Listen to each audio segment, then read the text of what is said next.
demander d'écouter parce que pour pas que ça fasse effet poulailler, on a un bâton de parole. Donc je veux dire, avec le bâton de parole, il y a un mot qui va bien, c'est respect. Donc la parole et l'écoute. Et comme on a du son et de l'image, on voudrait que ce soit très clair au niveau du son. Après, j'ai 3 choses à vous dire par écrit, car j'ai des symptômes d'Alzheimer. Je vous dis vite, j'ai la mémoire sélective. Donc, merci pour votre présence à tous. Pensez que vous êtes acteurs et non pas spectateurs. La deuxième chose, c'est merci de couper vos téléphones. Pour le respect de la parole et de l'écoute, et pas de cigarettes. Merci de dire à 21h si le débat que vous avez construit vous a plu ou non, et vous pourrez laisser vos coordonnées si besoin, pour être informé sur les prochains rendez-vous s'il y a d'autres rendez-vous qui auront dans les quartiers. Après 2 points. Alors, il y a 2 mondes. Écoutez bien parce que c'est important ce que je dis. Celui où on dit que les femmes doivent s'occuper de la maison et rester à leur place. Où l'on dit que les enfants doivent s'exprimer à 18 ans. Où l'on dit que les esclaves est un état naturel. Et l'autre monde démocratique où je suis présent. Donc moi je regrette un peu moins, j'espère un peu moins, mais j'aime un peu plus ici. Donc ce que je vous demanderai, c'est d'avoir la parole et de lever la main. Parce que voilà, nous avons des responsables qui sont là pour vous rencontrer. Donc n'hésitez pas à poser des questions, c'est le moment de poser des questions. Voilà. Après vous avez une règle, alors je vous ai expliqué un peu le bâton de parole. Quand vous voudrez parler, vous levez la main, donc on regardera dans l'ordre, on essaiera de faire dans l'ordre. On vous passe le bâton pendant que vous parlez, il n'y a personne qui parle dans la salle, par respect de votre parole. Et ainsi de suite, on passe le bâton à celui qui lève la main. Voilà. Alors, le principe de ce soir, jusqu'à 20h30, nous allons avoir un fonctionnement assez simple. C'est-à-dire qu'il y aura 2 questions de la salle et 2 réponses, je veux dire, de Simon Reynaud, de personne qui ne répond. Vous inquiétez pas. Voilà, jusqu'à 20h30. Et à partir de 20h30, si vous avez des questions, s'il y a beaucoup de questions, je vais vous faire passer un bloc et vous notez vos questions écrites. Et on vous répondra. On vous répondra à partir des questions que vous avez notées. Voilà. Alors, si vous êtes d'accord, on peut commencer. Alors ici, c'est la démocratie avant tout. On lève la main si vous êtes d'accord. Sympa. Vous n'avez pas trop envie de commencer. Hein? Bon, on y va. Alors, qui veut commencer à prendre la parole? Première question. Alors, voilà, je précise, c'est 3 minutes de temps de parole. Hein. Je couperai, je serai méchant, mais c'est pour que ce soit assez vite. Donc, on a besoin d'avoir un volontaire, un kamikaze, quelqu'un qui a envie de dire plein de choses. Qui c'est qui veut lever la main pour la première fois?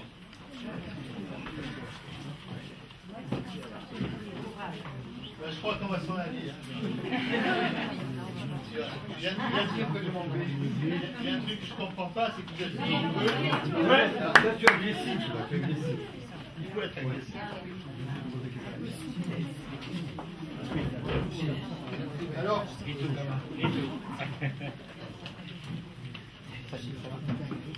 je demande le silence total pendant que la personne parle avec le bâton pour que tout le monde puisse entendre d'un bout à l'autre de la salle. Alors, première question, alors. Vous vous présentez comme ça en... Je demande de parler un peu fort parce que les autres ne sont pas... Marcel, tu feras... Joseph Kiedri, électeur à Jésus, monsieur le maire, bonsoir. On vous souhaite, je pense moi-même et nous tous, la bienvenue chez nous et que vous nous donniez le maximum d'éléments pour connaître ce qui va se passer et pour pouvoir voter en toute tranquillité pour notre futur liste. Je suppose que vous parlez des confédérations, non? Alors, seconde question. Après, Simon répondra aux 2 questions qui ont été posées. Deuxième question. La deuxième question. Ne soyez pas timide. Hein. Bon, alors, Simon peut répondre directement. Parce que... Oui. La deuxième question est où? Ben, Charlotte a envie de poser des questions. Charlotte. alors, Charlotte. La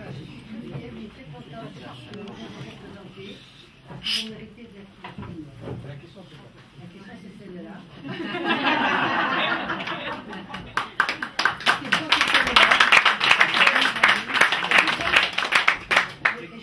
tout le l'histoire monde des est galines et content. des bananes. C'est ça. Voilà. Non, mais Ivana n'est pas répétable. Je pense que tout le monde est content que ce soyez vous, monsieur le maire, en tête de liste, puisque vous avez gagné une bataille maintenant pour gagner la guerre. Et vous avez tout le monde qui est très content, qui sont contents que ce soit pas vous, pas pour vous démériter les autres, hein, mais pour ne pas donner satisfaction à dire « Ah, il a peur de se présenter devant moi ». Je vous l'ai dit par téléphone et je vous le dis là, avec un visible de voix, on est content et on souhaite que vous soyez monsieur le maire de la ville d'Ajaccio. Et continuez tout ce que vous avez fait, vous-même vous aurez l'honneur de terminer tous vos ouvrages que vous avez faits. On ne peut avoir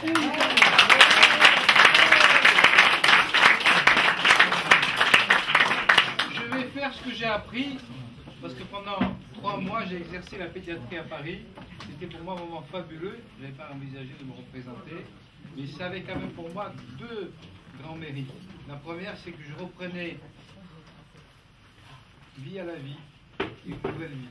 Et je me replongeais dans ce qui était important pour moi, c'est mon métier, dans un endroit que je ne connaissais pas, ce n'est pas facile. Donc j'ai fait tout ce qu'il fallait pour être à la hauteur, mais en même temps, dans un milieu, le Marais, une communauté particulière, et j'avais l'impression que je revivais mes premiers pas en pédiatrie. Après, il y avait une petite difficulté, je m'arrête là, c'est que tout le monde parlait anglais, donc je me suis mis à l'anglais intensif. Comme quoi, hein, les Anglais, ils poursuivent toujours les Ajacciens. Donc simplement, pour vous dire un petit mot avant, de grands remerciements de toutes les paroles, de tout ce qui m'a accompagné jusqu'à ce jour, de ce qui va continuer à m'accompagner, et je vous remercie tous. Je veux aussi remercier ceux qui, là où ils étaient, par leur message, par leur gentillesse, par leur présence, donc quand on est blessé, qu'on est au fond du trou, mais c'est bien que de temps en temps une lumière s'allume. C'est bien de temps en temps qu'une parole apaisante arrive.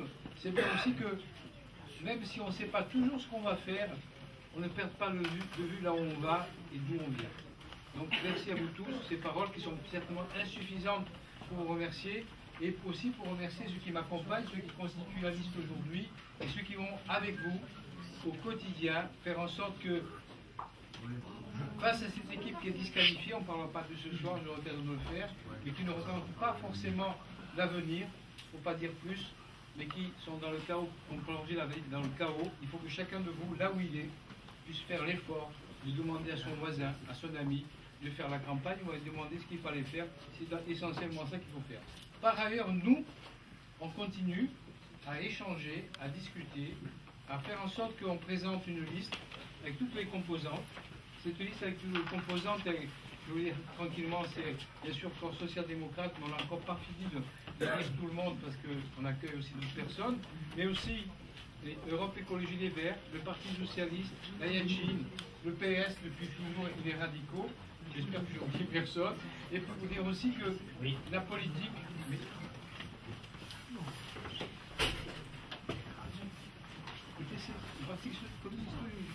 Le Parti communiste, et vous dire que toutes ces structures vont se mobiliser.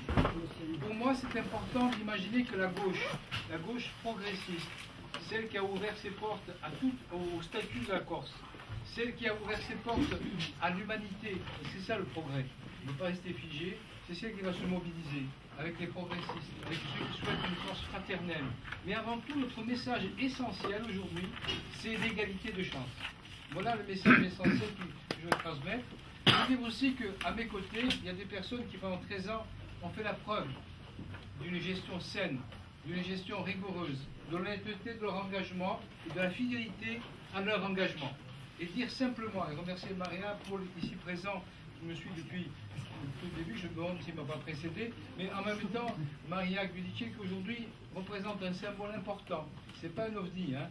C'est quelqu'un qui représente quelque chose d'important, qui est justement l'intermédiaire entre toutes ces difficultés qui a agrégé à la Corse le bon sens, le côté, disons, du partage, et en même temps de faire rayonner la Corse. Elle le symbolise très bien, et je suis aussi très heureux qu'on l'applaudisse.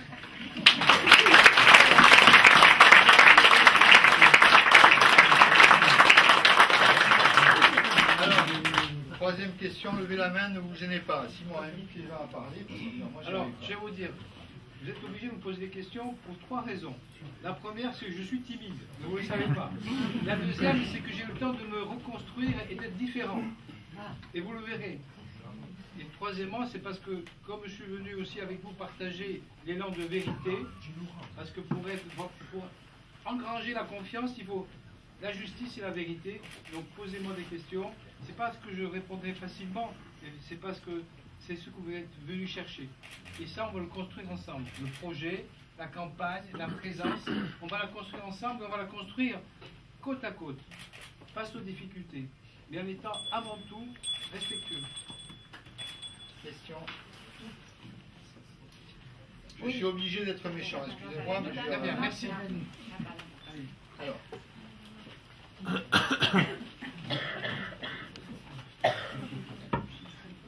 Bonsoir Monsieur le maire. Donc moi j'ai été présente lors de la dernière campagne. Je voudrais savoir s'il y a des changements envisagés de votre part par rapport à ce que vous avez dit à ce moment-là et à ce que vous avez prévu à ce moment-là. Et aux gens qui vont vous entourer également. Vous parlez du fait que je dis que je me retirais, non? Non, non, pas du tout. Ah bon. Je parle. Là, on a assisté, ici on est tous des gens pratiquement qui avons assisté à votre campagne au mois de. Enfin, pour les élections du mois de mars, je dirais. Donc par rapport à cette période-là, qu'est-ce qui effectivement a changé ou va changer et dans ce qui va vous entourer comme personne et dans votre programme? Alors, il y a trois choses qui ont changé.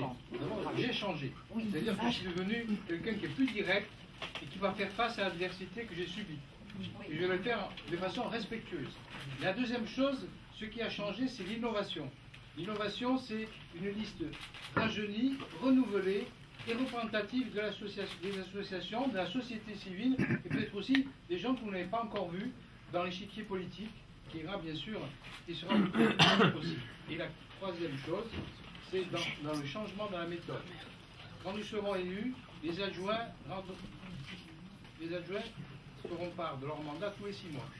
Donc ça peut créer une conférence de presse tous les 6 mois, tous les 15 jours. Deuxièmement, l'innovation, c'est de permettre aussi, dans une commission extra-municipale ou municipale, que l'on puisse avoir autour de la table ceux qui gèrent les finances et ceux qui gèrent les recrutements du personnel. C'est déjà dans les mains de Charlie Chervet, ce sera dans une commission qui rendra des comptes aussi. Et la troisième chose qui était prévue mais qui va être amplifiée, sont des comités de secteur où on sera près des citoyens et on leur rendra des comptes. Voilà les trois choses de l'innovation. Il y en a d'autres, hein, parce que je pense que tous ceux qui pourront la campagne avec moi, ils ont à cœur de faire passer, que ce soit la piste cyclable pour les verts ou pour d'autres. Hein. J'en ai parlé tout à l'heure avec les mais c'est important. Voilà les trois choses que je voulais dire. Il y en a d'autres, mais voilà les trois choses fondamentales qui me semblent importantes. Et ce qui est le plus important des trois choses, c'est votre engagement à vous. Ça, c'est vous qui allez le faire. Vous, c'est tout ce qui nous regarde.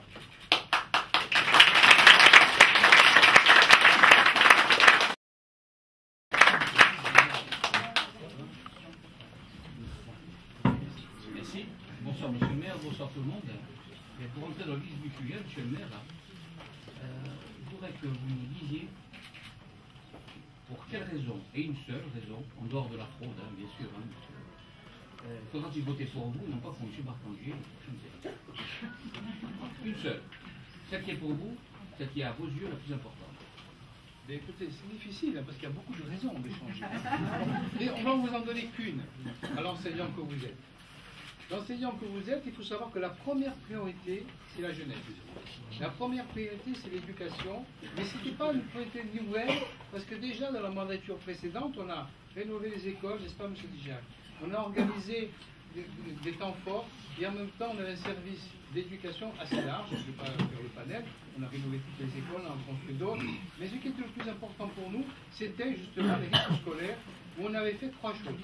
La première chose, c'était que la place de la famille, en particulier les familles monoparentales, ces personnes qui ne bouclent pas la fin de mois, on s'était attaché à être beaucoup plus près d'elles, et en même temps de leur présenter un projet global sur lequel M. Dijac et toute l'équipe avaient travaillé 1 an.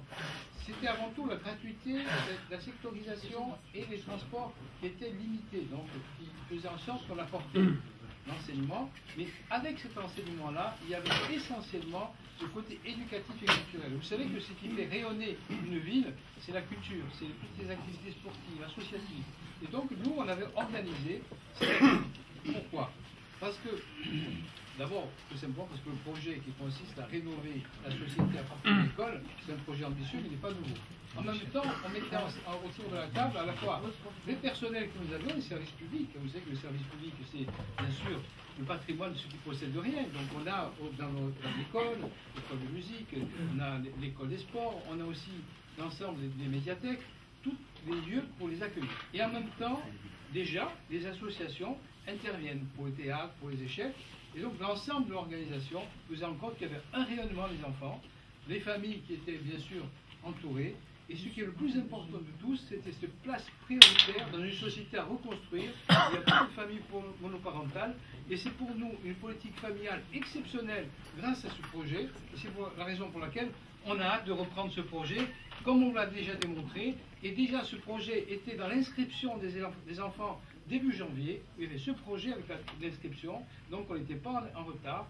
C'était bien sûr à financer puisque dans le programme, mais c'était prévu. Et il y avait, je pense, 700 000 euros, ça coûtait, et il y avait 250 000 euros par an par l'État. Donc finalement, priorité des enfants, priorité la famille, priorité la société à travers cet engagement. Pour un pédiatre, c'est normal, mais pour un politique, on a vu que ce n'est pas toujours facile. Merci.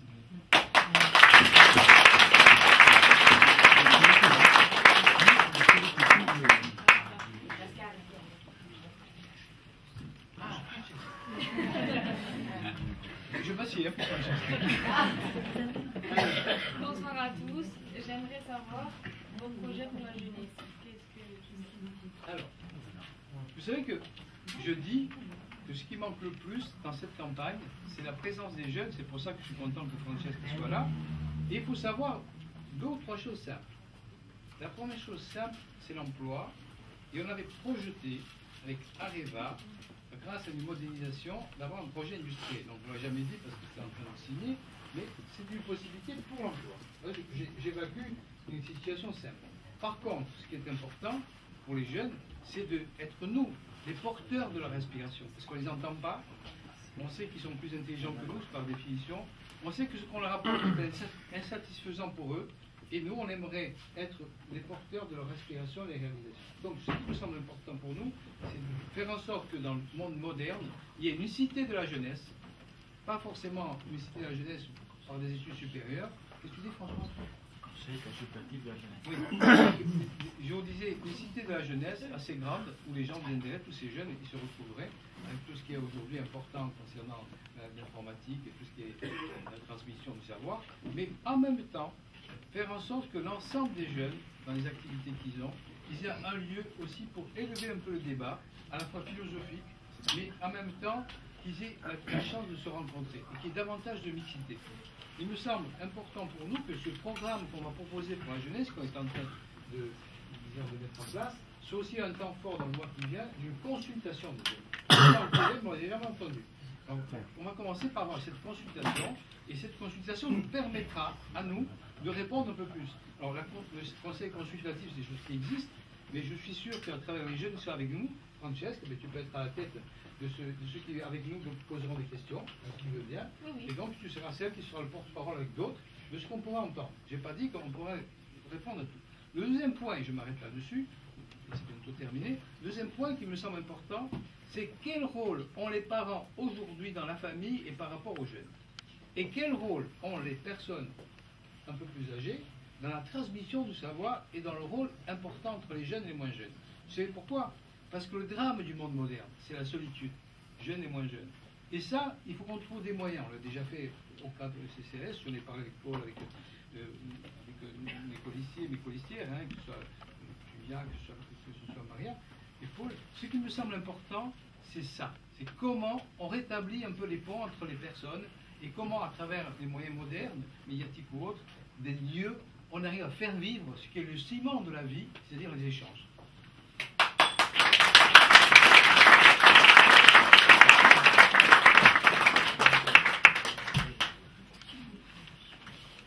Monsieur le maire, je vous laisse terminer.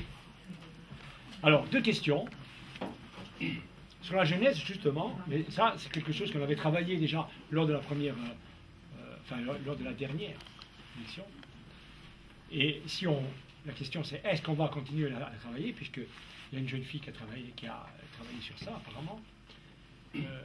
Lorsque vous passez le samedi après-midi au Pascal Rossine, il y a des jeunes qui sautent sur le côté gauche pour monter sur l'esplanade pour jouer au basket. Donc c'est la question que nous nous étions posée à l'époque. Donc la question que je pose, est-ce que nous allons créer une carte de sport accès libre? Je m'explique. Un papa qui se lève le matin avec son enfant pour aller faire du sport, où fait-il du sport? Un enfant qui veut à un moment donné l'après-midi participer à jouer au basket sur un terrain sécurisé et avec une assurance, faut-il qu'il paye peut-être une carte prépayée, qu'il ait l'accessibilité libre? Parce que dans nos sociétés modernes, lorsque les gens travaillent, les choses sont ouvertes, lorsque les gens ne travaillent pas, les choses sont fermées. Que ce soit aussi la bibliothèque et le musée. Et ça, la jeunesse, il n'y a pas que le sport. Il y a tout. Donc, ma première question, est-ce que nous allons travailler sur une carte sport, culture, accès libre? Alors, la carte, elle s'appelait, en mars, la carte multiservice. J'ai une deuxième question après. Non, mais je réponds rapidement. Et elle répond à ceci avec 2 points. Ce qui est important, ce n'est pas d'avoir la carte, c'est d'établir le réseau. Et l'ouverture du réseau à la communication et aux personnes. Et à ce moment-là, on peut avoir autre chose. Et cette carte multiservice, elle permet d'avoir accès à la piscine le dimanche après-midi alors qu'on ne reçoit personne, n'est-ce pas? C'est là que j'ai reçu la leçon. Et en même temps, elle permet à travers des équipements sportifs, disons scolaires, qui sont fermés, de faire vivre les gens du quartier parce qu'il y aura une structure qui permettra de les accueillir, associative ou tout. Donc ce qui est important aujourd'hui, ce n'est pas d'inventer quelque chose, c'est une meilleure utilisation des lieux en commun, avec une traçabilité de ce qu'on fait et un retour. Parce que la vie, ce n'est pas tellement un aller, c'est un aller-retour. Donc on regarde, c'est ce qu'on avait déjà dit, donc je n'invente rien, je n'apprends rien, mais peut-être que je l'ai dû exprimer ce soir. Deuxième question, sur... bon, je sais que c'est une vieille marotte hein, du mouvement, entre guillemets, socialiste général, hein, j'ai Front de gauche. C'est pas un vieux mouvement, c'est un progrès. Hein. C'est un vieux mouvement. Surtout la social-démocratie, mais je sais c'est un vieux mouvement. Parce que bon, on parle beaucoup d'accessibilité libre aussi au transport.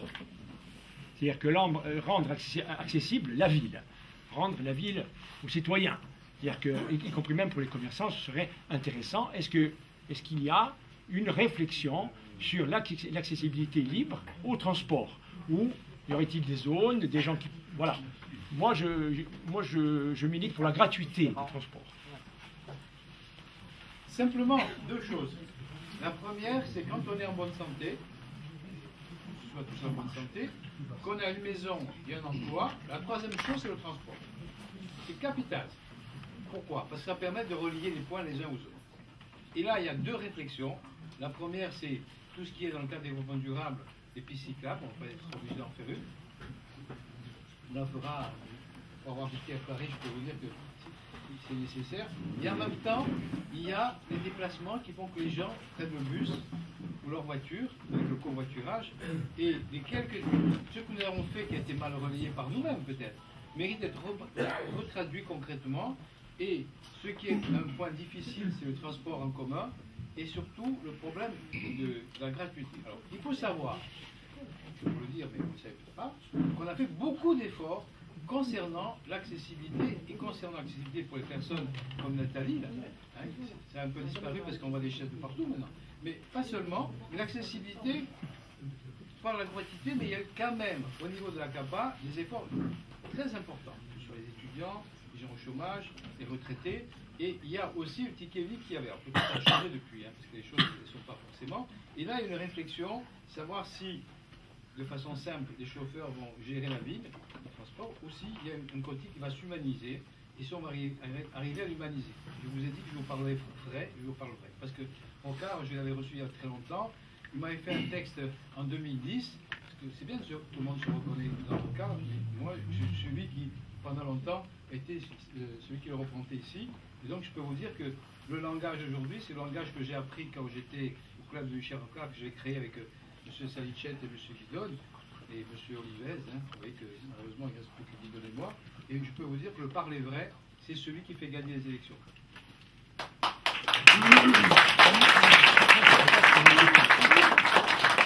Ne m'applaudissez pas trop, parce que sinon je vais croire que j'ai raison. Hein. Faites attention. Hein. Allez-y. Monsieur le maire, bonsoir, chers concitoyens.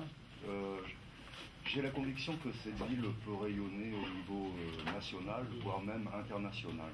Et je voudrais vous poser des questions sur quelle serait la nature de vos projets phares dans les domaines suivants, en matière d'urbanisme, pour résumer plutôt en matière de patrimoine et de développement durable. Dans les domaines suivants, urbanisme, transport urbain,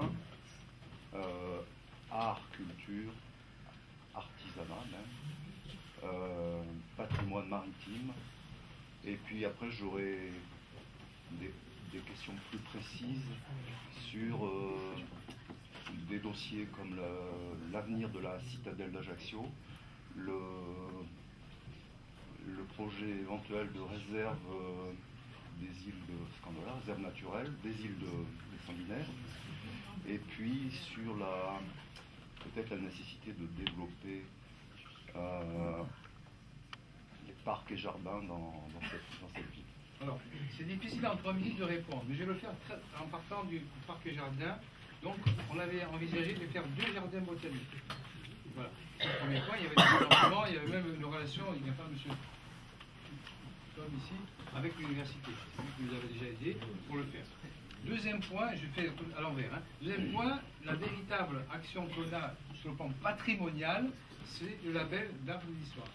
Donc ils sont là, il faut le faire rayonner, il faut l'expliquer, et c'est pas tellement le label qui compte, c'est la façon dont on va s'organiser pour que chacun des citoyens puisse partager une partie de leur patrimoine, une partie d'eux-mêmes. Donc on le ferait à travers ceci. Ne me rendez pas malade de ce jeune homme. C'est le cas déjà. Je ne peux pas guérir. Donc, autre chose qui me semble important, c'est que je vous dise aussi que pour moi, Ajaccio doit rayonner dans la Méditerranée. Et parmi les pistes qu'on avait, c'était en santé publique. Et faire en sorte, pour parler de la citadelle, que ce soit un lieu où on parle de la santé publique. La santé publique comme la culture, ça permet aux gens de parler d'eux-mêmes, de l'avenir, de l'humanité, sans pression, mais en ayant l'acte majeur qui rallie les gens, c'est la formation, l'information, le partage du savoir. Et ça, c'est important. Autre sujet qui rallie à la fois le projet de la jeunesse, mais aussi tout ce qu'a fait Mme Gudici concernant l'organisation, ou aussi ce qu'on a créé comme nouveaux dans les établissements, comme nouveaux, disons, comme nouvelles filières. Je dis déjà pour la préparation veto ou ailleurs comme le lycée Laetitia, on voit bien que le lien fort entre nous, les universités qu'il peut y avoir ailleurs, et la Méditerranée et l'Europe, ils sont à ce niveau-là. Ils sont à l'innovation, à la jeunesse, et le rayonnement, il fait qu'on va développer de nouvelles structures qui nous permettront d'accueillir des jeunes, mais aussi de faire partir les nôtres. Et dans cet échange, autour de la Méditerranée, c'est le rapport qu'il faut développer. Il y a des moyens européens, la région le fera pour nous aussi, nous aidera, mais on voit bien que l'essentiel de ce qui va être là, nous se conçoit clairement pour être plus efficace, non pas dans une commune, non pas dans une intercommunalité, mais dans une métropole, où sur un territoire, on décline toutes les compétences nécessaires, qui fait que vous ne réunissez pas 2, 3 fois ou 4 fois, mais vous définissez sur un périmètre plus large une politique. Ça prend un peu de temps, mais c'est une seule décision, et cette décision, elle est beaucoup plus équitable, beaucoup plus juste, beaucoup plus efficace, et surtout qui donne confiance aux citoyens, parce que sur ce territoire, on discute de l'ensemble des compétences déclinées, que ce soit celle du Conseil général avec des moyens financiers et le personnel, qui donne des orientations, le Conseil général existe encore, ou que ce soit la région, mais surtout on établit des projets où chacun d'entre nous se sent partie prenante, parce que entre le moment où on le pense, qu'on le réfléchit avec des comités de consultation et qu'on le met en œuvre, les moyens sont mis sur quelque chose d'efficace et qui rayonne. Le meilleur exemple de rayonnement qui est le nôtre, c'est le Palatine. Bravo.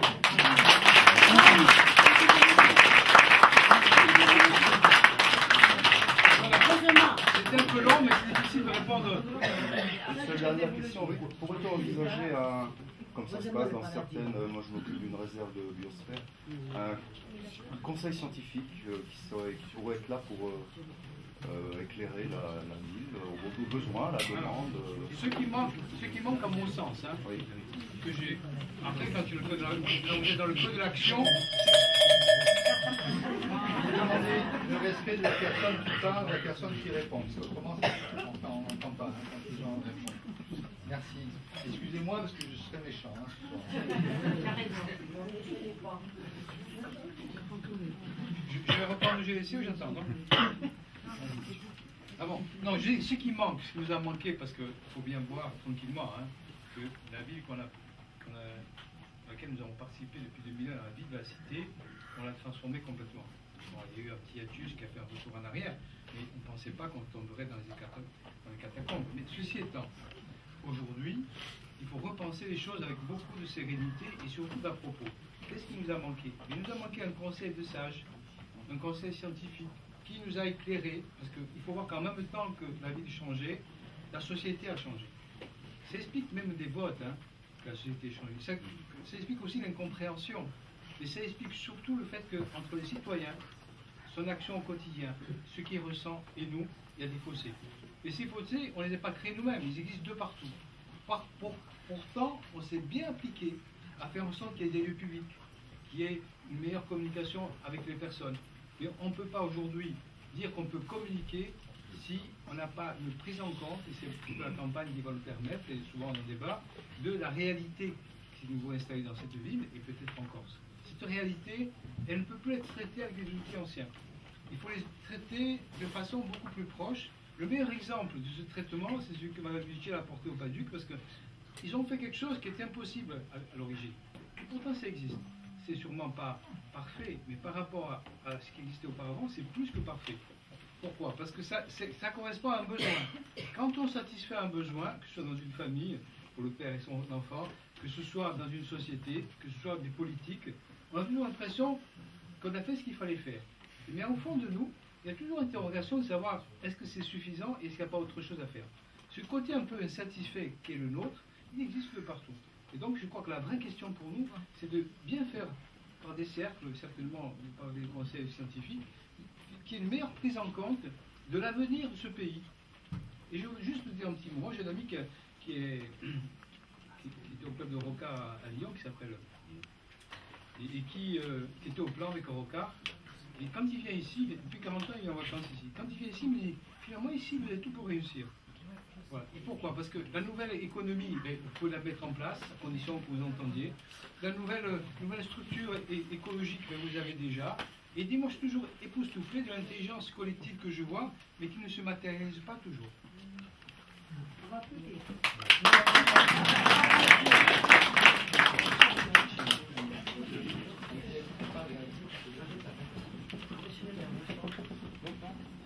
Moi, je voudrais savoir qu'est-ce que vous pensez par votre campagne, parce que vous savez comment qu'il y a énormément de précarité à Ajaccio.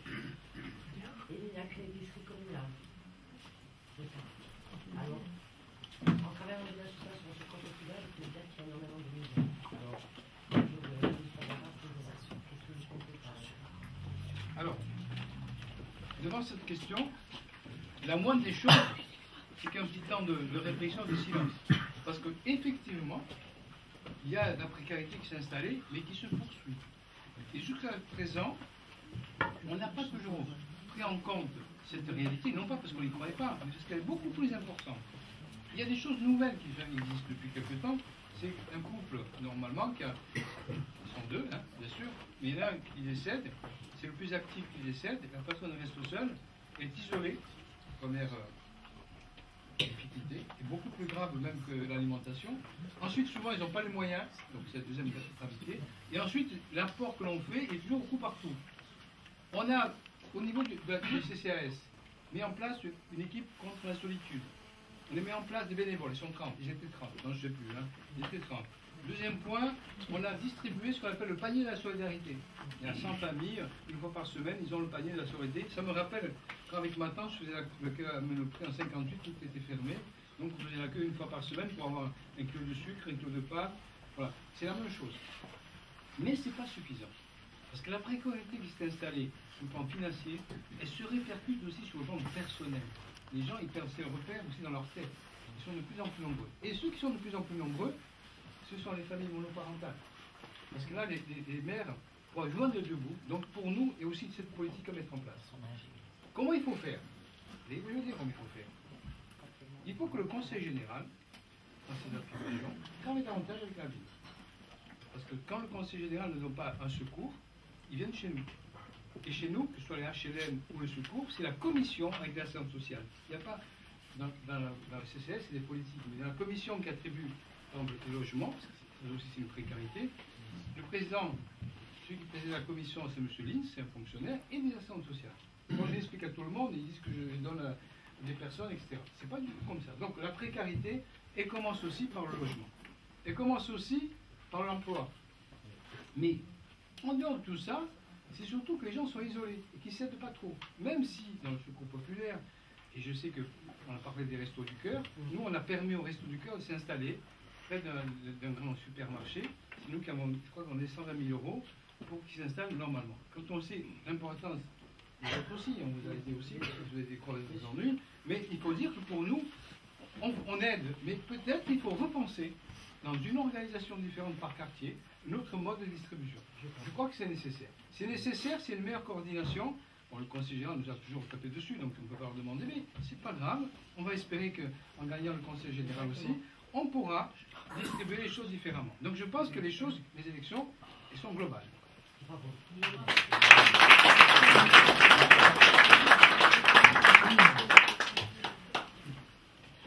Oui, bonsoir. Il me semble que la dernière campagne municipale que vous avez menée, qu'on a menée, elle s'est bâtie autour du thème du bilan, qui est un bilan extrêmement positif et dont on a largement fait écho, je dirais. C'est une bonne technique, puisque malgré tout, on a été vainqueur, je dirais, sur ce... Ah, ça pouvait le dire. Voilà. Sans la faute, on l'a gagné. Voilà. Mais je pense que la prochaine campagne ne peut pas se décliner autour du bilan, puisqu'on l'a déjà, ça a été fait, ça a été entendu. Oui. Donc, ça va se décliner autour d'un programme. Vous avez déjà répondu un petit peu, là, je vois, et de manière très, très fine, il me semble, à l'élaboration de ce programme. Elle avait aussi marqué la dernière campagne par le fait qu'on a eu de grands meetings à l'échelle de la ville et très peu de travail fait en direction des quartiers. Bon, là je pense que, c'est juste mon avis, hein, qu'il faut absolument pour cette prochaine campagne retourner auprès des quartiers, des grands quartiers, hein, je ne dis pas des... mais par exemple, moi je vois que j'habite le quartier de Priétralbe, ce quartier qui a une certaine identité et qui a des problèmes propres. Et je pense qu'à partir de ces problèmes propres, il y a une association, là je ne sais pas par qui elle est manipulée d'ailleurs, Priétralbe, Poil, je ne sais pas pourquoi, à partir de ce que les gens dans la tête, faire passer tout ce que vous avez, tout ce qu'on a à faire passer, que ce soit en termes de projet, et en termes de proximité. Parce que je crois plus que les grands meetings, je dirais, au niveau de la ville, correspondent à la situation de maintenant. Surtout que les autres commencent à travailler, commencent à la mener, la campagne. Il y a longtemps qu'ils ont commencé. Mais c'est pas le travail. Hein. Oui, ce qu'on a constaté, c'est pas le travail. Ça va un travail au niveau global. C'est pour ça qu'il faut se différencier aussi d'eux. Alors, je vais vous répondre en deux temps. Je vais demander à Maria Gucci de vous parler de la réunion qu'on a eue hier, mais aussi pour vous dire plusieurs choses. D'abord, votre remarque elle est juste. C'est le même constat. Il faudra faire une campagne différente de proximité. Bon. Ça ne nous a pas empêché, entre hier et aujourd'hui, de recevoir Piétralbe autrement et aujourd'hui le Val. Sur les deux questions, je dirais un petit mot, mais je dirais à Maria de parler, c'est important. Et ensuite, il y a pour nous la nécessité de profiter de la campagne pour mettre en place des comités de secteur. C'est ce qu'on a commencé à faire hier, qui fait que dans chaque secteur, il y aura un futur élu ou pas, conseiller général ou pas, et qui fera en sorte que ce quartier, il aura plusieurs choses. Il aura d'abord des personnes qui sont près déjà, et on va le faire maintenant. On va le faire arriver maintenant. Deuxièmement, par exemple, pour mes avis, c'est plus facile parce que j'ai les tous les mardis matin de 8 à 10. Mais il y a d'autres quartiers. La deuxième chose, là je parle vrai, hein, vous allez voir. La deuxième chose, c'est qu'on tienne compte de la population et particulièrement des professions qui exercent ainsi. Et en même temps, qu'on ait des événements par quartier dans le secteur, de façon à être près des gens et recueillir pour chaque secteur le positif et le négatif, les forces et les faiblesses. Et ça demande du temps. De moi, ce sera difficile, mais on va essayer de le faire. Je vous dis en réel ce qu'on veut faire. Pour Piétralbe, il y avait plusieurs choses. La première chose, on a compris qu'il fallait préserver l'identité de ce quartier. Donc l'idée qu'on avait, vous savez que l'hôpital, je parlais de l'hôpital tout à l'heure, ce qui est important, c'est d'arriver à l'hôpital. Et la conclusion qui était la nôtre, c'était qu'il était bien qu'ils ne rentrent pas dans Ajaccio et qu'ils ressortent, et que ceux qui arrivaient du Stylet, du Caldani jusqu'au Stylet, à l'hôpital, ils puissent arriver directement. Et la question qui s'est posée, c'est l'ouverture de l'hôpital. On s'est rendu compte que pour Pietralbe, c'était difficile, c'est le village en bas, que sur Montabor, c'était difficile, que sur Borgoman, on traversait la propriété de Madame Ramaron et peut-être au-dessus, c'était pas évident parce qu'on embouteillait le bas de la rue, hein, parce que c'est pas possible d'avoir une sortie là. Donc on a envisagé que l'hôpital étant là, eh bien une sortie directe sur la rocade. Voilà ce qu'on avait envisagé. Aujourd'hui, je ne sais pas. Après, je vous parle de l'hôpital si vous voulez. Donc avec Maria Gudicelli, on l'a reçu hier pendant 2 heures. Moi, j'ai expliqué un petit peu les choses telles qu'elles existaient auparavant, qu'ils n'avaient peut-être pas comprises. Et Maria Gudicelli leur a parlé du PADUC à ce niveau-là où a été mise en cause. Donc peut-être la question n'est pas posée, mais ce serait bien qu'en 3 minutes, le mariage dise ce qu'il doit dire. Bien, merci Monsieur le maire. Donc rapidement, votre préoccupation concernant la vie des quartiers, c'est une préoccupation que nous partageons. Parce que Ajaccio est d'autant plus riche qu'elle est constituée d'entités diverses et que les quartiers, ce sont des vrais petits villages avec leurs relations internes, avec leurs atouts, et puis avec parfois des enjeux dans le même quartier qui peuvent être contradictoires. Ce qui fait que la population s'exprime avec des avis qui sont très souvent partagés, voire des avis contraires.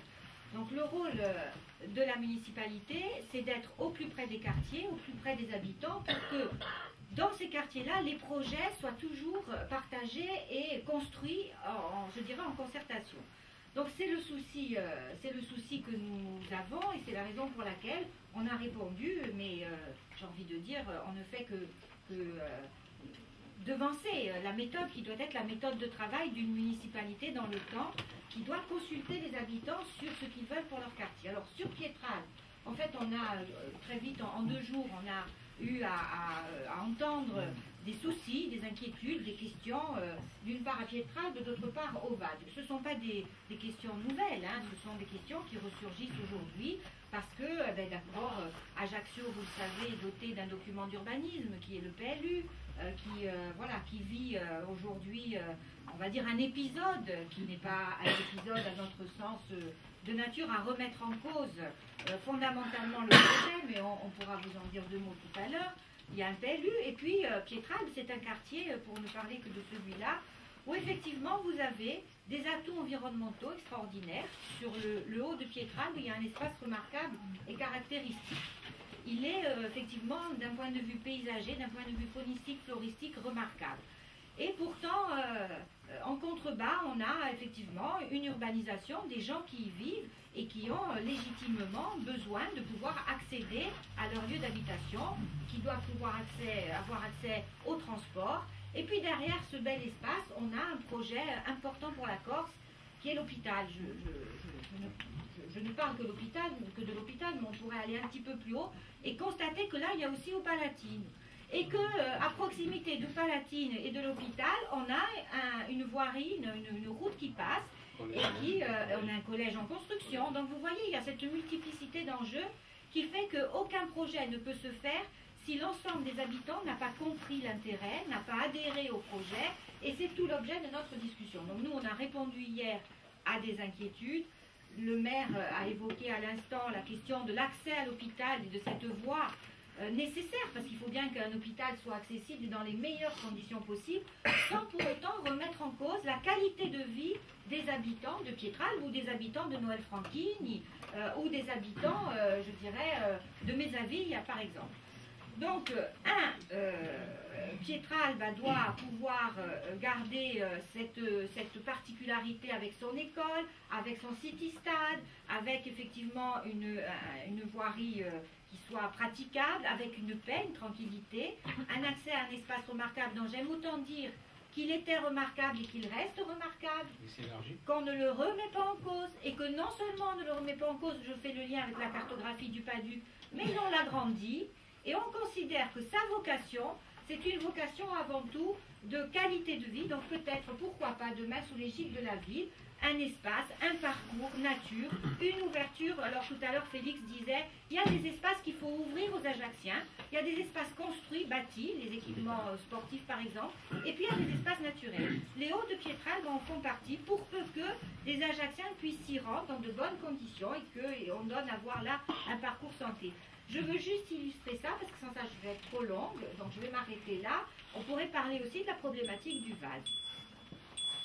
Je m'arrête. Je m'arrête.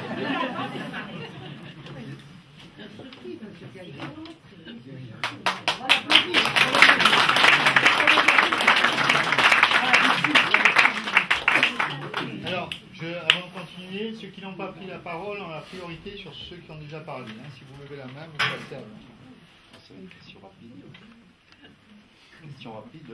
Pour booster votre programme, je dirais, pour votre campagne, peut-être que ça existe déjà. Pourquoi ne pas imaginer sur un site internet une sorte de boîte à idées thématique où les citoyens, les spécialistes ou pas, tout le monde pourrait, selon des rubriques, on en a parlé, de santé, de personnes âgées, de mobilité, d'urbanisme, chacun pourrait faire des propositions et pour l'efficience et booster le programme, enrichir les idées que vous avez déjà, qui sont là, et même, j'espère, pour après gérer avec efficacité la ville, continuer ce système de boîte à idées.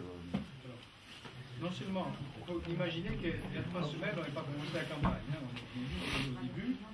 au début, mais quand même, notre site, il est là, il fait son chemin. Il fait d'autant plus son chemin que Francesca va le développer aussi. Parce que s'il y a bien des jeunes qui viennent participer, c'est bien là. Voilà. Donc on va le faire. On va peut-être vous en rendre compte à l'occasion de rendez-vous citoyens qu'on fera régulièrement. Mais c'est aussi un temps fort. Et en même temps, faire vivre certaines idées qui sont tombées en désuétude parce qu'on pense qu'elles ont été abandonnées. Il y a des choses qu'on va continuer à faire. Je pose naïvement la question parce que j'étais en voyage, là, je rentre de 56 jours de France. Je n'ai pas suivi les développements récents. Quoi. Non, mais je veux dire que actuellement, c'est quelque chose qu'on fait, qu'on doit faire, et en même temps qu'on doit entretenir. Alors, il y a des choses qui sont importantes, qu'on n'a pas forcément fait auparavant, c'est quand on a un projet, de venir l'expliquer davantage dans les comités de secteur.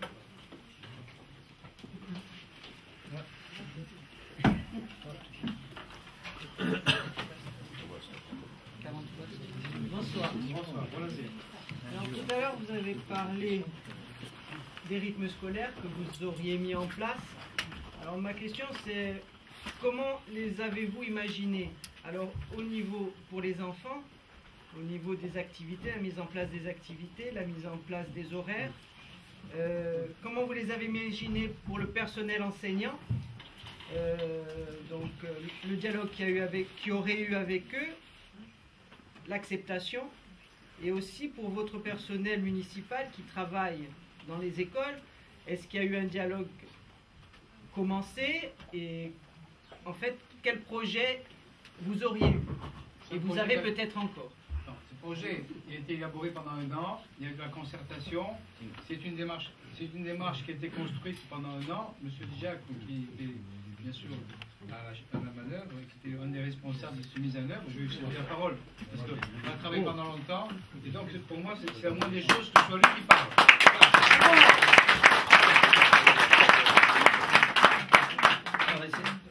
C'est pas l'école. Non, justement, c'est pas l'école. Alors, je vais essayer de synthétiser les choses. Quand le décret Payon est sorti, on a su tout de suite qu'on allait mettre en œuvre le projet. Pour une raison assez simple, c'est que c'est la loi. On a su qu'on allait mettre en œuvre le projet et on l'a dit. On a dit on mettra en œuvre le projet. On avait la possibilité de le mettre en œuvre la première année. On ne l'a pas fait. Pourquoi on ne l'a pas fait? Non pas, j'ai lu dans la presse l'autre jour qu'on avait l'intention de faire une expérimentation. Pas du tout. J'ai eu l'intention d'expérimenter quoi que ce soit. Elle est mal informée, l'ancienne adjointe à l'éducation. C'est pas ça du tout. Et on s'est donné 1 an. On a dit le projet, et bien on va le mettre en place à la rentrée 2014. Bon. Pour mettre ce projet en place, qu'est-ce qu'on a fait? On a fait la plus grande concertation qu'on ait jamais faite.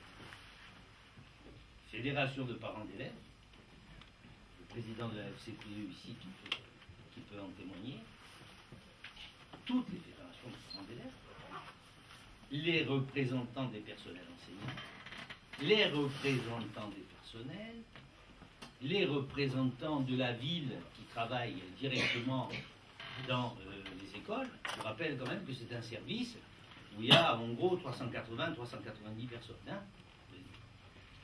Et on a décidé, à partir d'un projet éducatif territorial, donc en lui donnant un vrai contenu, une politique, des orientations, on a décidé qu'on allait appliquer ce projet qui consistait à créer des activités périscolaires à partir, non pas de 15h45 comme c'est fait aujourd'hui, mais à partir de 15h30, tous les jours. Ça voulait dire concrètement, on aurait pu choisir de travailler le samedi matin, la plupart des villes ont choisi de travailler le mercredi matin. On a choisi, avec l'ensemble des partenaires, de travailler le mercredi matin. Ça voulait dire que concrètement, les élèves travaillaient le matin de 8h30, avec la coupure de midi bien sûr, jusqu'à 15h30. Et les enseignants aussi. Pas jusqu'à 15h45. Parce que si on les fait travailler jusqu'à 15h45, les activités périscolaires durant jusqu'à 16h30, la séquence ne dure que 45 minutes. Et en 45 minutes, on ne peut rien faire. Donc on avait choisi une séquence de 1 minute. À partir de là, il fallait des animateurs pour rentrer dans les écoles. Ces animateurs, on avait prévu d'abord de former le personnel de la ville, et on avait commencé à le faire, à telle enseigne que une semaine avant le premier tour des élections, moi j'étais à la caserne de Grossettes, où effectivement je m'entretenais avec les personnels de la ville qui étaient en formation. Donc on avait commencé à faire cette formation. On avait décidé qu'on ferait même des zones pour fluidifier la circulation, 4 zones pour fluidifier la circulation et pour permettre aux animateurs de pouvoir bouger plus facilement sur les secteurs de la ville. En gros, ça représentait quoi? Parce qu'il faut dire la vérité. Ça représentait, allez, on va dire autour de 250 animateurs. 250 animateurs qu'on allait chercher dans les services de la ville, service jeunesse, service des sports, service animation, service éducation, et qu'on allait aussi chercher à l'école supérieure du professorat, ex-IUFM, je vois Jean-Marc Chabry ici, il le sait bien sûr, une trentaine d'étudiants qui étaient prêts effectivement à venir participer à ces activités. On voit bien qu'effectivement le dispositif était bouclé. Il était bouclé pour une raison simple, c'est que les familles en avaient été informées. Dès le mois de janvier, les familles en avaient été informées. Ça veut dire concrètement que ce dispositif, il était là, il était bouclé. Alors on nous dit, mais ce dispositif, il n'était pas financé. Faux, d'abord, mais évidemment, il n'était pas budgété. Pourquoi il n'était pas budgété? Parce qu'on n'avait pas voté le budget. Parce que le budget, il a été voté après les élections. Il n'a pas été voté avant, il a été voté après. Le coût de cette opération, il était estimé à 700 000 €. Comme l'a dit Simon tout à l'heure, une participation de l'État à hauteur de 250 € par enfant, en gros, ça fait 250 000 € par an sur 2 ans. Ça représentait, allez, un peu moins de 500, allez, je ne dis pas 250, 240, un peu moins de 500 000 € sur 2 ans. Ça veut dire que financièrement, le projet était bouclé. Pédagogiquement, il était bouclé. Ça veut dire que fonctionnellement, il était bouclé. L'information avait été faite, bien sûr, à tous les partenaires, et je n'en veux qu'une seule preuve. Est-ce que vous avez lu dans la presse, ou est-ce que vous avez écouté à la radio ou à la télévision, une seule remarque concernant ce projet? Est-ce qu'on a eu une seule opposition publique? Et là, je me tourne vers la presse et je demande. Il n'y a pas eu une seule opposition publique à ce projet. J'ai la faiblesse de croire qu'il devait être plutôt bien conçu.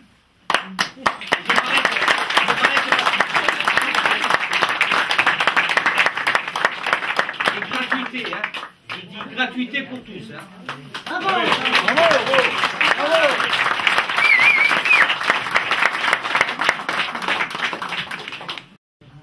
Qui veut parler? Ne soyez pas timide. Hein?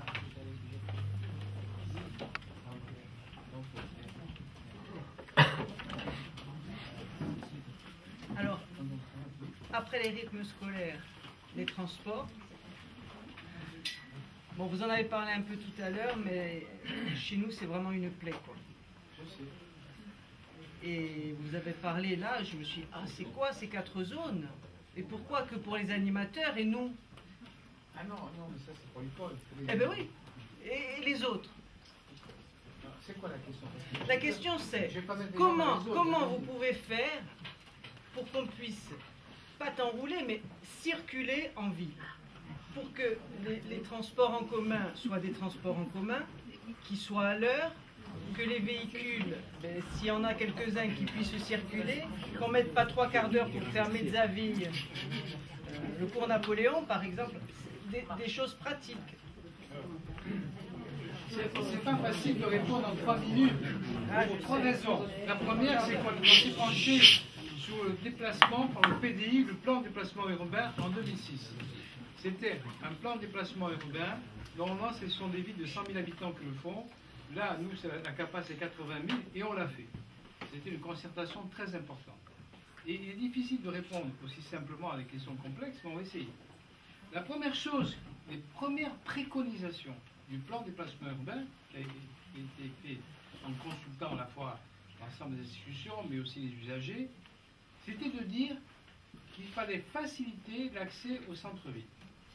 Pour cela, il fallait construire des parkings dissuasion et en même temps faire en sorte qu'il y ait en ville 1500 places. On parlera de ça tout à l'heure. En même temps, il fallait une voie à circulation rapide, c'est ce qu'on essaie de faire. Et il fallait aussi faire en sorte que des personnes puissent laisser leur voiture pour entrer en ville. Des endroits lors des paiements, là, on ne payait pas, il fallait prendre la navette ou prendre le bus. Parmi les choses sur lesquelles on n'a pas réussi, parce que la mairie de Portiche n'est pas rentrée dans la CAPA, mais après, on n'a pas eu de réponse, c'était une navette entre Portiche et Ajaccio. Il y a 2000 voitures qui rentrent. Donc on n'a pas réussi. Pas tout de pour réussir.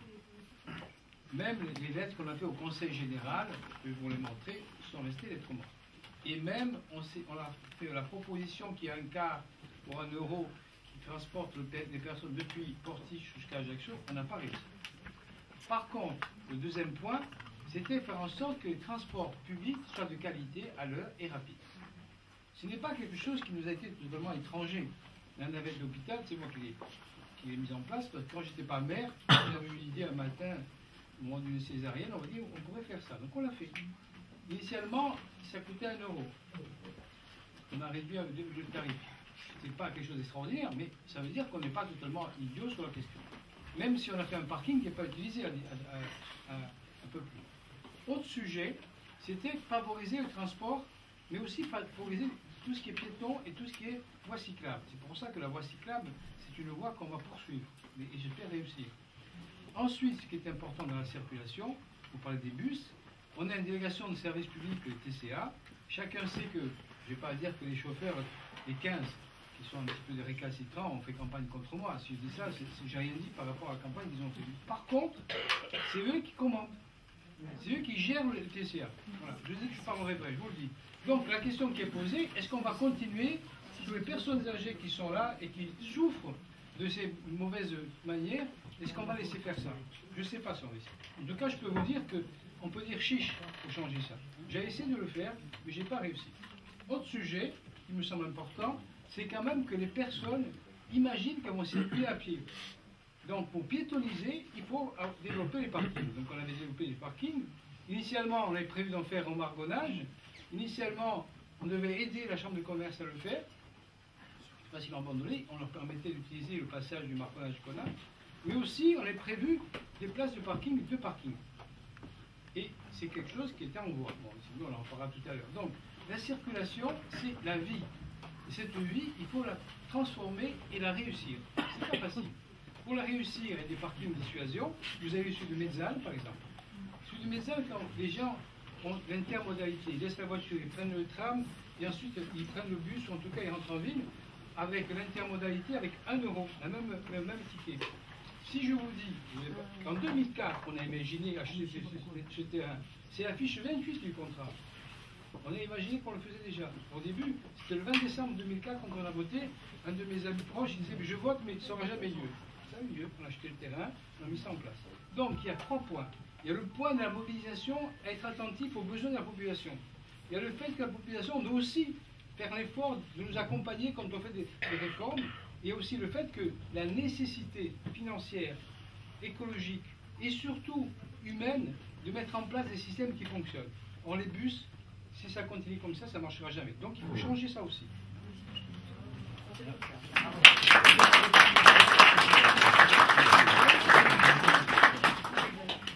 Moi, c'était pour répondre à la dame, parce que je suis quelqu'un qui... Donc je peux m'asseoir.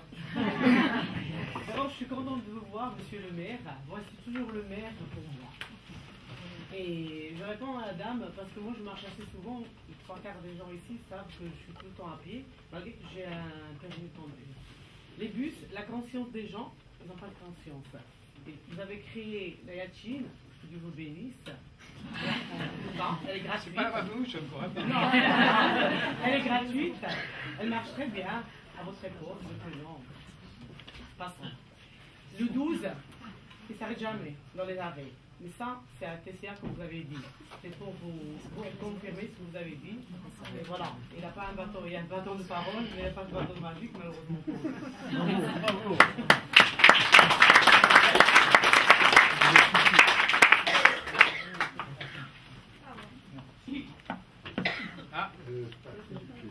Vice-président de l'ADEVA, Association environnementale. Je voulais dire, qui m'occupe du quartier autour du Vitour, je voulais dire qu'au niveau de la circulation, pour compléter ce que dit la dame, il y a un problème à Ajaccio qui est un problème d'étranglement au niveau du centre d'Ajaccio qui est autour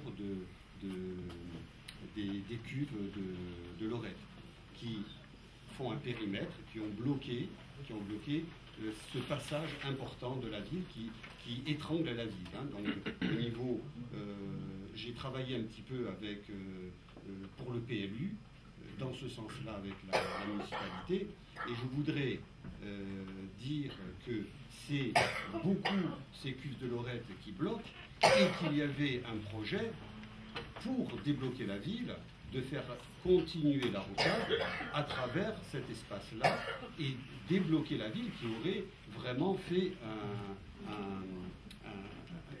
un appel d'air considérable et important. Alors j'aimerais que le futur maire d'Ajaccio nous parle des problèmes du PLU, pourquoi, qu'est-ce qui se passe au niveau du PLU en ce moment, et aussi de ce qu'il s'est fait au niveau des citernes de gaz et de ce qui était prévu. Alors, c'est deux questions, c'est un peu long. Hein. Je vais commencer par les cuves de gaz, après on reviendra au PLU si vous voulez. Ou alors le PLU, je vais le faire rapidement, mais juste les cuves de gaz. Les cuves de gaz, on a résolu à traiter le problème, je ne sais pas où ils en sont maintenant, parce qu'on avait prévu de ne pas mettre un centime. Ça me doute fort que vous avez réussi à bloquer un peu Suez et l'État.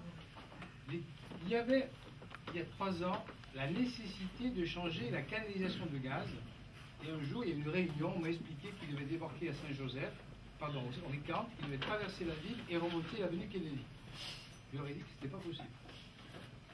On m'a dit, mais on passe par où? J'ai dit, vous allez passer par le futur tracé de la rocade. Pourquoi?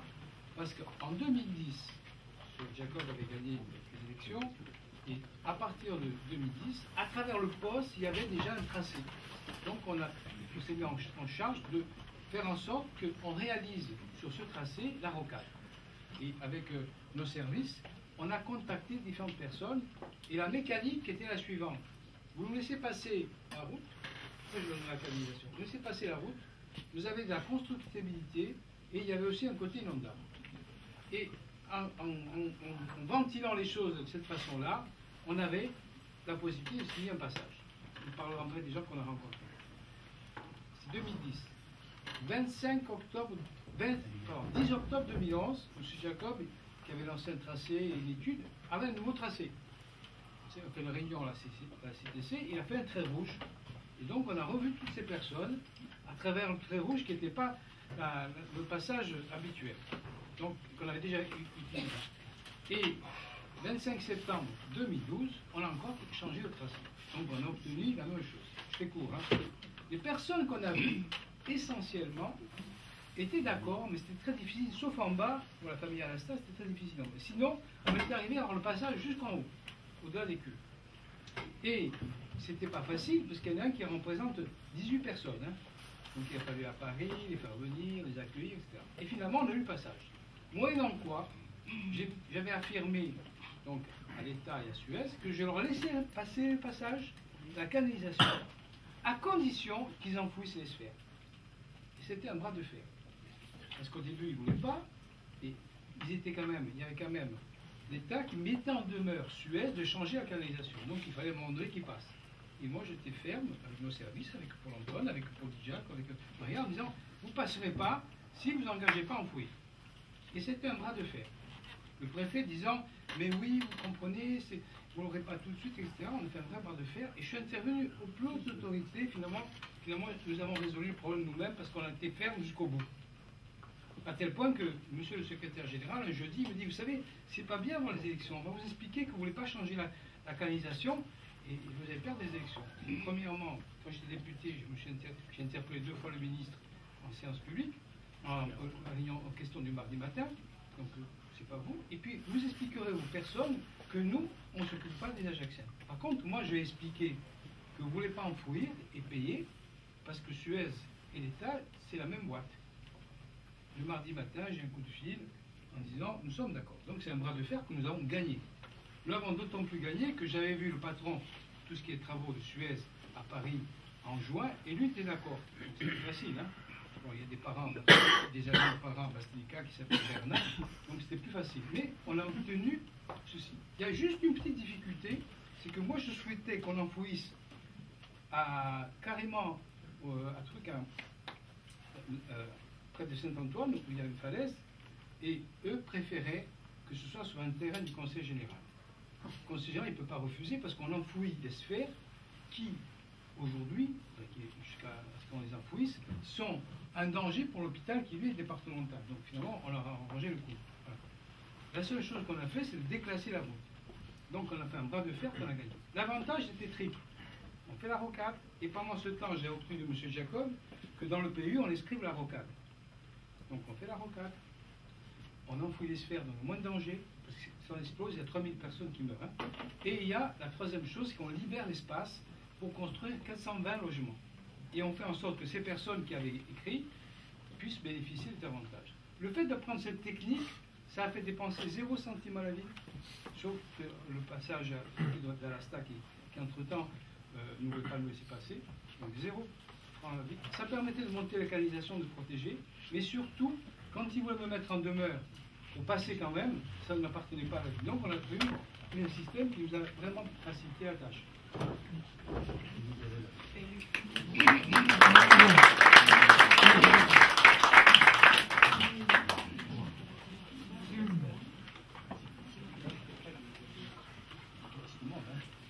Bonsoir.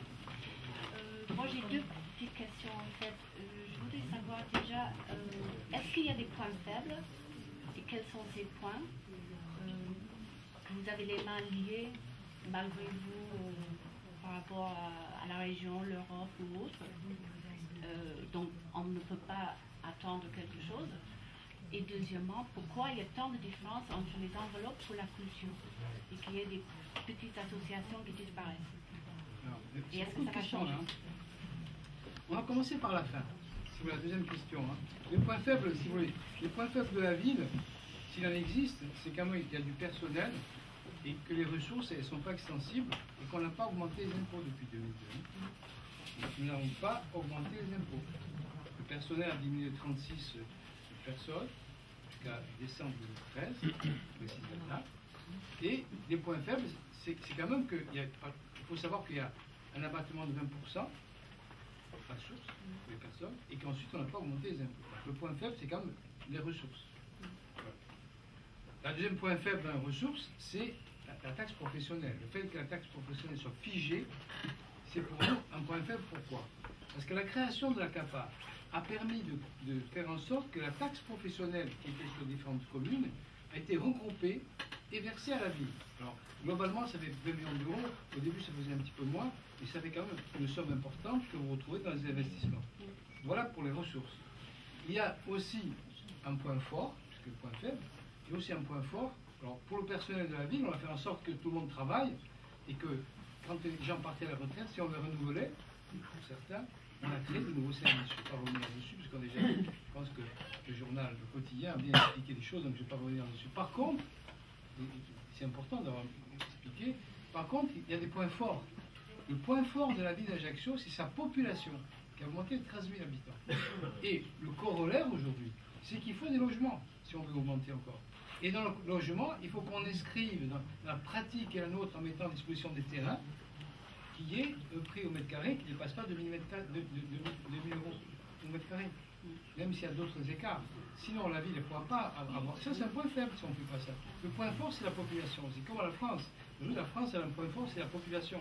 En Allemagne, ils font venir des étrangers pour travailler chez eux. Hein. Donc, je veux dire qu'il faut bien voir que le plus important, c'est les ressources humaines. Une fois que je l'ai dit, ça rapporte rien dans l'esprit. Mais il faut le dire.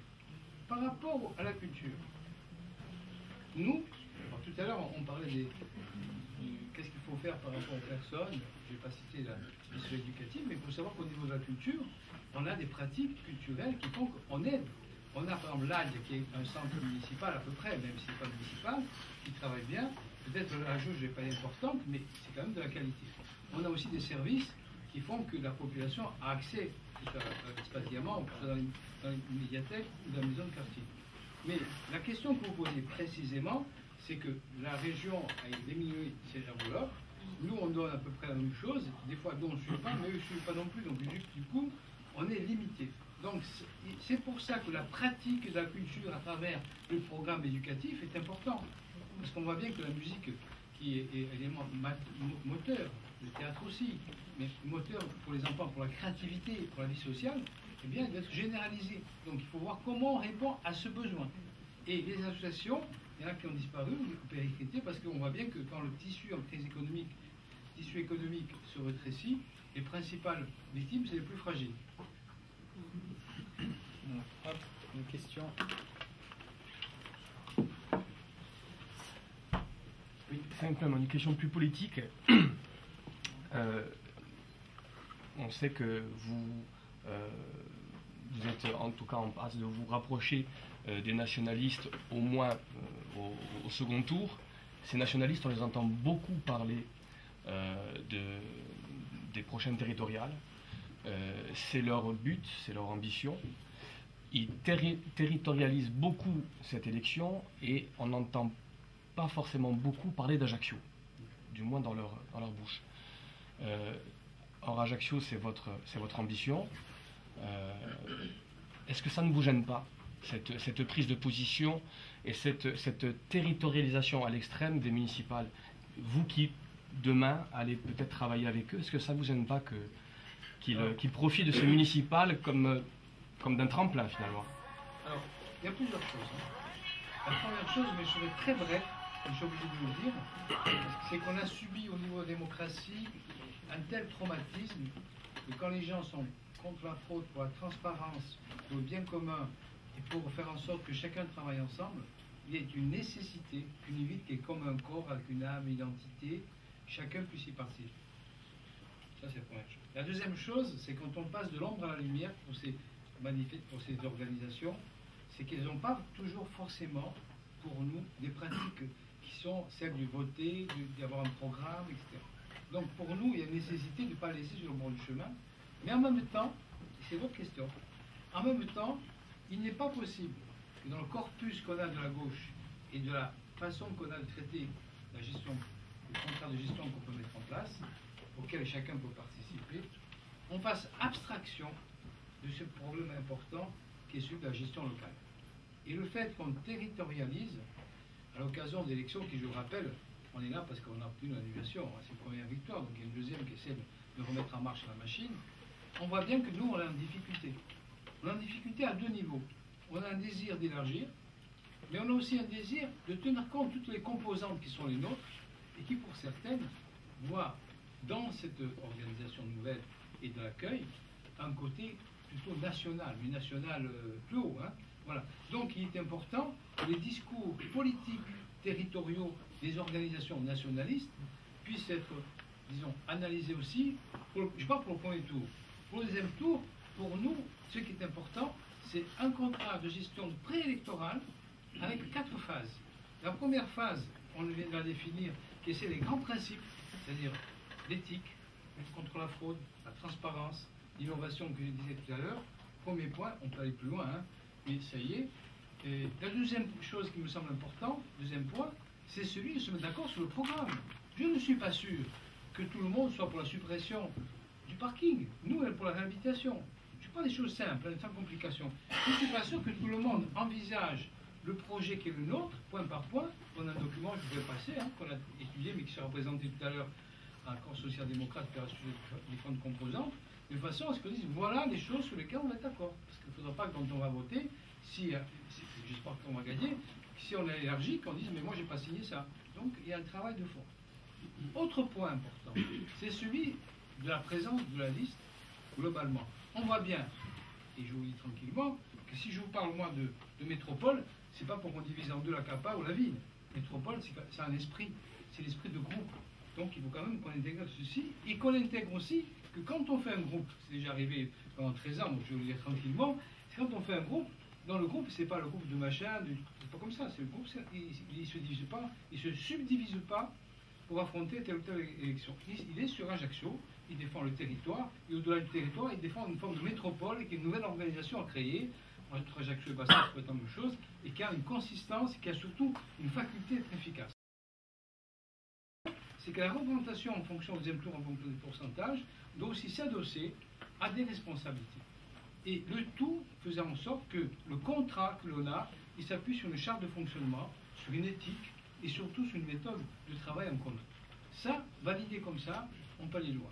Si on ne valide pas ça, ou si on a des tergiversations en disant mais c'est ceci plutôt que cela, on n'y arrive pas. Et pour répondre aussi à la question, parce que la question est éminemment politique mais éminemment présente, et c'est pour ça que c'est bien de la poser, et moi de répondre si j'essaye, c'est de dire on ne pourra pas, et c'est la question, on ne pourra pas faire en sorte que cette discussion de métropole, en tout cas de groupe que nous avons, de rassemblement de ces forces, qui aujourd'hui sont aussi, pas pour dire sortir ceux qui sont en place, malheureusement, l'inefficacité qu'on voit, on voit bien qu'il faut changer, hein, c'est même pas moi qui le dis, c'est tout le monde. Mais surtout de dire, voilà comment on va travailler, et voilà comment on sera obligé de prendre en compte les cantonales, parce qu'il y a un hiatus à ce niveau-là, de façon à ce que si on est pour la métropole, chacun puisse le décliner. Et je conclue par le territorial. On voit bien aussi qu'il n'y a pas d'opposition territoriale quand on y pense, mais il y a surtout la faculté de dire, au moment des territoriales, voilà comment on devra faire. Et à ce moment-là, on n'est plus le créneau. L'objectif qui est chez les territoriales, c'est Ajaccio, la démocratie Ajaccio. Voilà. Et on est tous unis pour ce type de démarche. Ça demande de la pédagogie. La difficulté, c'est le manque de temps. La difficulté, c'est que les élections se précipitent. Et la difficulté, c'est que pour réaliser et réussir cette manifestation, il faut avoir discuté longtemps. Et malheureusement, on ne discute pas longtemps, mais c'est comme ça qu'il faut poser la question. En tout cas, moi, je vous remercie de votre question. Parce que la question, elle est permanente. Hein. Oui.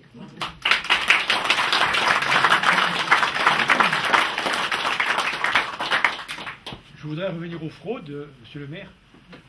Je reste assis.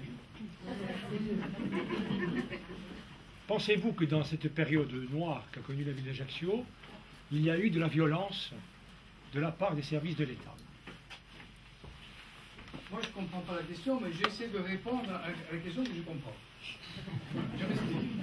Si la question consiste à dire, on lit la fraude de l'État, si la question consiste à dire qu'il y a eu fraude, moi, je me suis prononcé dans des conditions assez désastreuses, puisqu'il y avait, pour faire simple, mais je le dis tranquillement pour plus jamais le dire, on découvre le vendredi matin qu'il y a 100 votes téléchargés par procuration. Ces votes téléchargés sur ordinateur, ils sont remplis à partir de la liste électorale de façon mécanique, de façon presque imprimante, je veux dire. Et on fait voter les gens. On fait voter les gens dans des conditions où les gens, soit ils ne savent pas, soit ils savent, mais ils votent deux fois, et je fais simple. Et pour arriver à faire passer ces 300 procurations, on charge les gens de voter par procuration, des fois ils ne savent même pas qui ont voté, et il y a un laxisme au niveau du commissariat, ça a été traduit par le tiers. Le tiers, il dit deux choses. Il y a le commissaire du gouvernement, on va dire le rapporteur, sinon on pensait que c'est le gouvernement qui a soufflé. Le rapporteur dit quoi? Le rapport il dit annulation, et vous devez verser 1500 €, monsieur Renouch. Le juge dit non, on ne versera rien, mais s'il y a annulation. Donc il y a fraude. Je m'arrête là, parce que j'ai beaucoup de respect pour ce que je vais dire, et que les choses elles vont se dérouler comme elles vont se dérouler. Donc, c'est pas que je ne vais pas dire, hein, c'est gravissime ce qu'on a constaté, chemin faisant. Mais je ne vais pas en parler plus. Aujourd'hui, j'ai, avec le respect que je vous dois et celui que je vous dois non seulement pour être là présent, mais aussi de la question.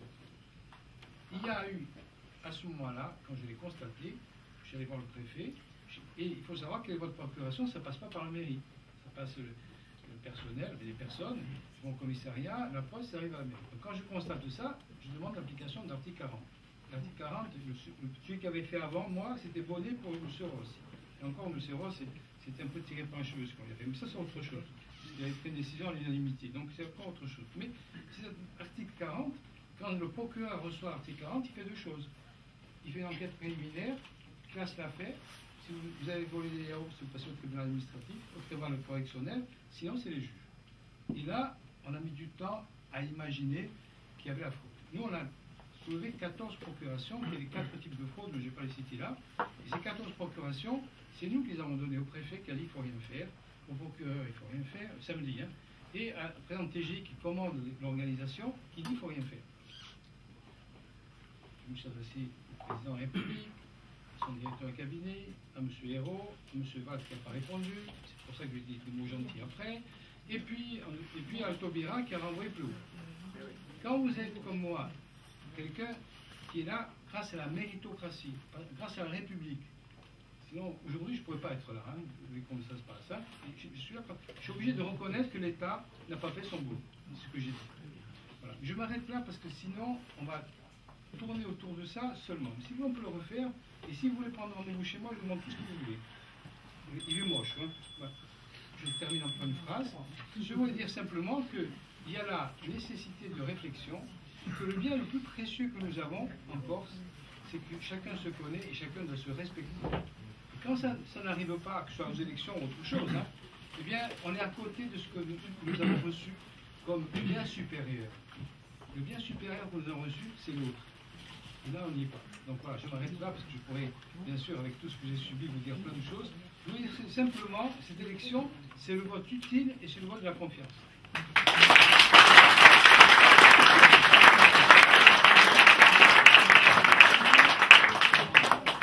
Nous allons passer à la deuxième partie du débat et finir tranquillement.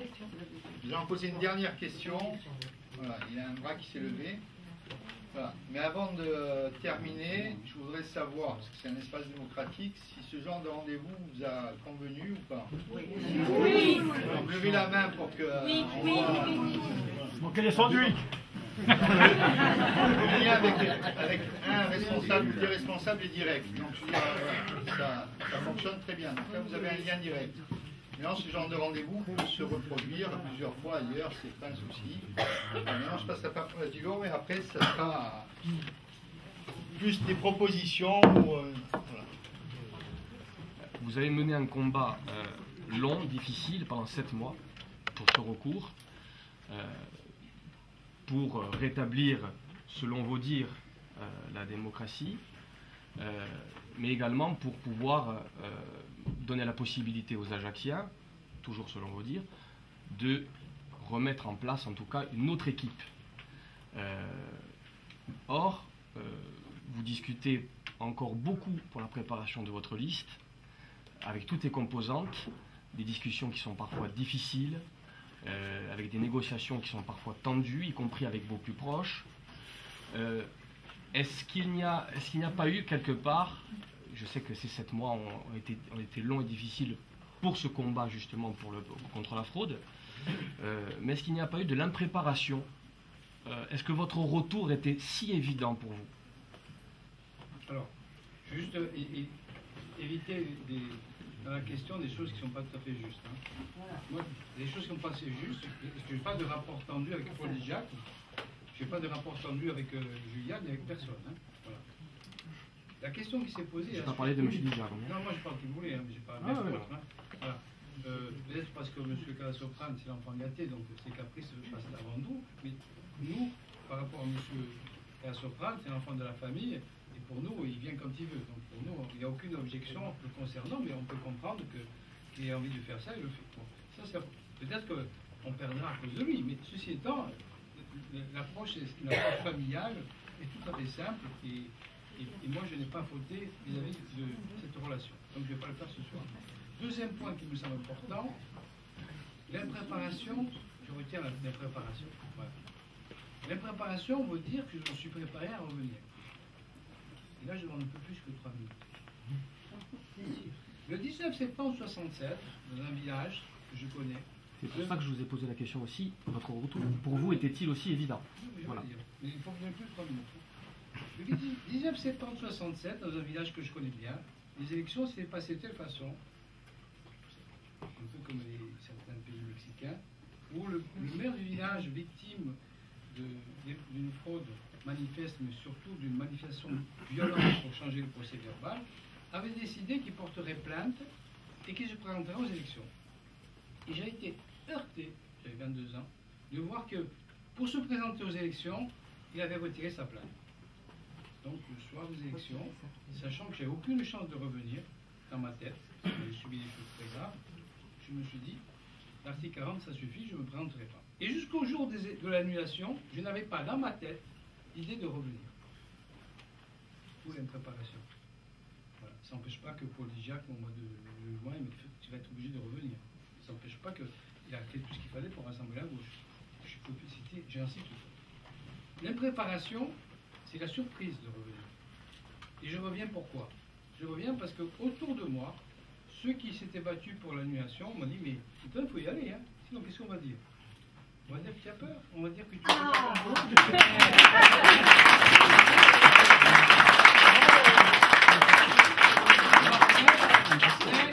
il faut bien voir que le mot impréparation, il y a un côté un petit peu de volontarisme. Donc il n'y a pas quelque chose qui était dans ma tête, matricolato, voilà. Parce que sinon, on l'aurait fait différemment. J'aurais été présent au conseil municipal, par exemple. J'aurais été présent chaque fois qu'on faisait en sorte que, dernière fois, où on a houspillé l'opposition, un truc, même pas au Burkina Faso, parce que conclusion, oui, conclusion, votre question, elle est juste. La réponse, c'est les Ajaxiens qui vont vous le dire, si c'était l'impréparation, et si c'était insuffisant pour gagner. Bravo.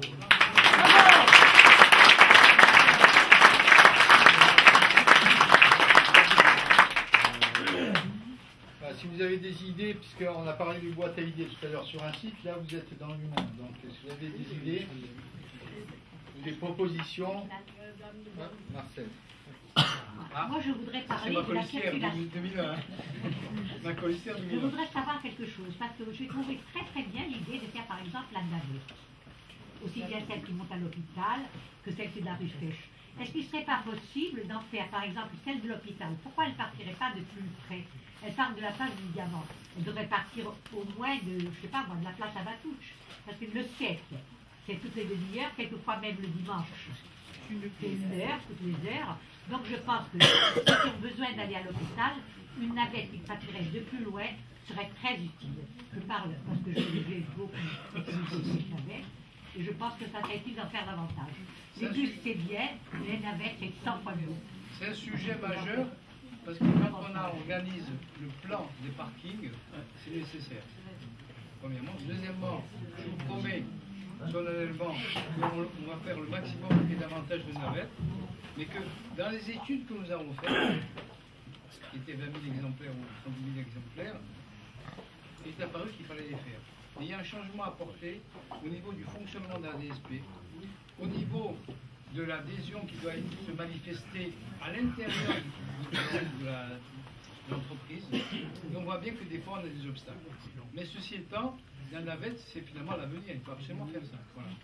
Mais je dois avouer que la marge de manœuvre qui était la nôtre était largement restreinte par des difficultés que nous avons eues.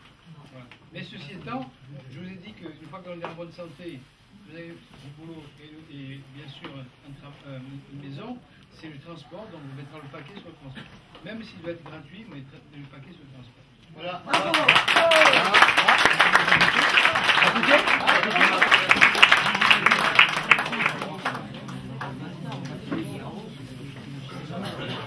Simplement, je voulais vous remercier. J'espère que j'ai répondu en rocarien que Oui, je suis oui. vraiment. Et je suis prêt à vous écouter, même en dehors. Vous pouvez me remercier vous aussi. Voilà, pour vos questions. Je ne sais pas si les réponses étaient bonnes. C'est simplement là.